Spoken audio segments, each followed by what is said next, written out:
ביום שאחרי הבחירות בארצות הברית, אפילו הכוכבים בהוליווד מבקשים לפתוח דף חדש עם הנשיא הנבחר.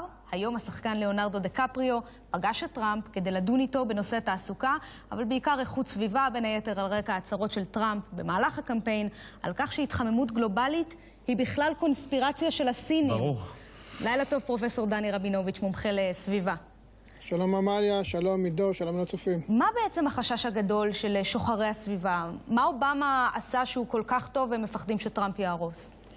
אובמה צירף את ארצות הברית להסכם פריז, שבו החליטו כל מדינות העולם בראשות סין וארצות הברית, שהן עומדות לקצץ אחוזים רבים מפליטות גזי החממה שלהם.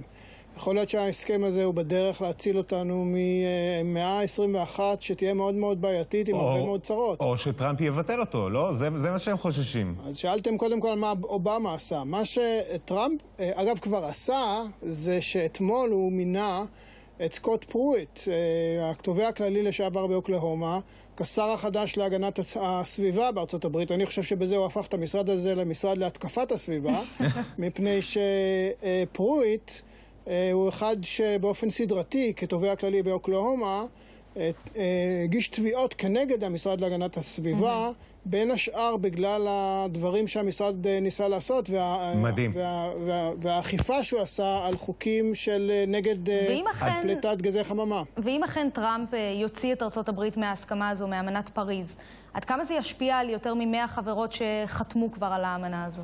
זה ישפיע בצורה אנושה. האמנה הזאת תקפה רק כל עוד יש יותר מ-55 מדינות, וזה יהיה גם אם בלי ארצות הברית, אבל רק ש-55 מדינות האלה ביניהן אחראיות ל-55% לפחות מכלל גזי החממה בעולם. אם ארצות הברית יוצאת ואולי עוד מדינה אחת גדולה או שתיים אחרות יוצאות, אנחנו יורדים אל מתחת לסף ה-55%, ואז האמנה הזאת בעצם, ההסכם יותר נכון מפריז, שאושרר לפני חודש במרקש, הוא יוצא מתוקף. גם אם זה לא יקרה עד כדי כך בצורה דרסטית, עצם היציאה של ארצות הברית זה איתות מאוד מאוד חזק לשאר העולם, שלא מתכוונים ברצינות להתמודד עם הדבר הזה. מה עוד שממנים למשרד להגנת הסביבה קבוצה של אנשים שעשו פרנסה מאוד יפה ב-20 שנה האחרונים מהכחשת אקלים. כן, אז תגיד, מה, אתה יודע, השיחה הזאת של דיקפריו, מה דיקפריו כבר יכול להגיד לטראמפ שישנה את דעתו, אם בכלל? עובדה שהוא אמר וטראמפ לא שינה את דעתו, אבל צריך להגיד, דיקפריו יש לו הרבה מאוד זכויות בנושא הסביבה. הוא הקים קרן מאוד חשובה להצלת הסביבה והאקלים. הוא נתן נאום בעצרת הכללית של האו"ם באפריל 2016, שנחשב לאחד הנאומים המשפיעים בהיסטוריה בנושא שינוי אקלים. באותו יום אגב, טראמפ נפגש גם עם אל גור, עוד אחד שהוא לא קוטל קנים, וכמה שעות אחרי זה הוא הולך וממנה את פרויט. אני חושב שיש כאן דפוס... המשרד להתקפת הסביבה, כמו שאמרת. יש כאן דפוס שטראמפ מצד אחד כאילו עושה את הדברים הנכונים בלפגוש את האנשים האלה, כמו דיקפריו וכמו אל גור. אבל אתה אומר זה רק מהשפה אל החוץ. כשזה בא להפיל את הקובייה ולעשות את המעשה, אז אנחנו רואים לאן זה הולך וזה מאוד מטריד. הנימוקים של טראמפ בסוף תמיד מגיעים לנימוקים הכלכליים. הוא אומר, סנקציות סביבתיות פוגעות בכלכלה האמריקאית. יכול להיות שהוא צודק?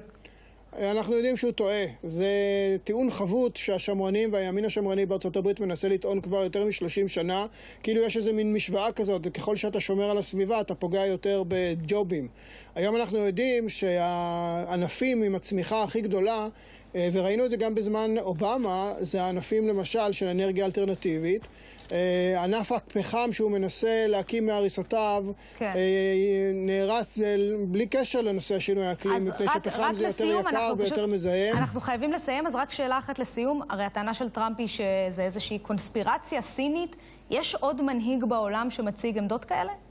אין מנהיג כזה, אבל מוכרחים להגיד מתוך הגינות לטראמפ זה שזה דבר שהוא לא חזר עליו מאז תחילת הקמפיין. הוא אמר את זה 2-3 חודשים לפני הבחירות. היום הוא נשמע הרבה יותר מתון, אבל מאוד מטריד שאפילו לפני כמה חודשים הוא עדיין חשב את זה. דני רבינוביץ', תודה רבה. לילה טוב. תודה לכם, לילה טוב.